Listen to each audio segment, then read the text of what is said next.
So mga kaibigan, Barangay Ginebra magkakaroon ng big adjustment sa kanilang magiging susunod na laban matapos silang matalo sa Blackwater Boxing. And bago yan kaibigan, please huwag kalimutan muna mag-like and subscribe at pahit na rin po ng notification bell. Importante yan, maraming salamat po. Well mga kaibigan, nakakalungkot yung naging pagkatalo ng Barangay Ginebra mga kaibigan dito sa Blackwater Boxing. Hindi natin ito inaasahan dahil nga tinalo ng Ginebra ang SMB. Tapos tinalo naman sila ng Blackwater Boxing. Pero hindi naman ganoong kalakasan talaga aminin natin itong boxing mga kaibigan.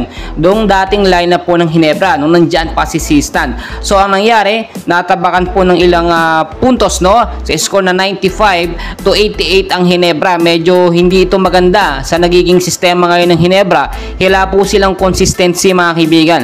So ano ang naging problema sa naging game? Kung napanood po ninyo, maraming nakapansin din na dapat daw bawasan na po ni RJ Abarientos ang kanyang fancy pass. Siguro naman talaga ay alam naman natin hindi yan maaasahan sa loob at sa ilalim po ng laban talagang wala masyadong play. So dapat bawasan din ng minuto at palitan itong Sigo si RJ Abarientos. Mas maganda ilimit lang din po yung oras sa paglaro at palitan po ng ibang player na mas maaasahan. Eto naman pong si Holtz, nakita natin marami sana siyang open na diskarte pero nalilito po siya puro na lang po si JB, si Justin Brownlee at eto nga po si Japet Aguilar ang inaasahan ng Ginebra at umi-score po ngayon. Nakita natin kulang na nga sa depensa sa big man ng Barangay Ginebra.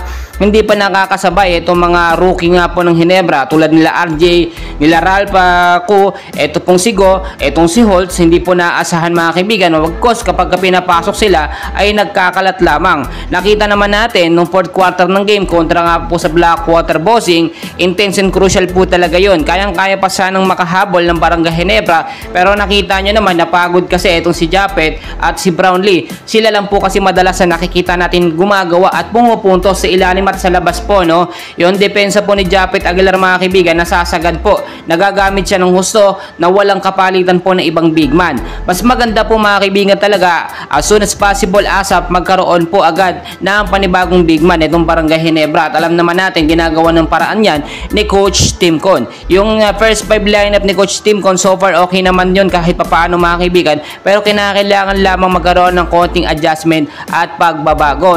Mas maganda alam natin yung sistema na uubra depende sa kanilang kalaban mga kaibigan. Kung papaano po sila nanalo sa SMB, dapat ganung sistema ang ginawa nila sa Blackwater Boxing. Ang boxing po kasi na nakalaban nila ay napaghandaan ng kanilang paulit-ulit na sistema.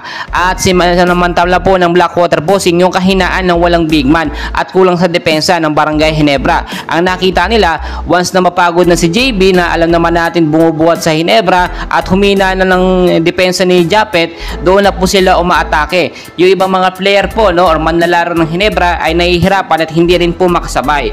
Well mga kaibigan, dahil pa natin kaganapan. So dyan lang kayo and please huwag kalimutan mag-like and subscribe.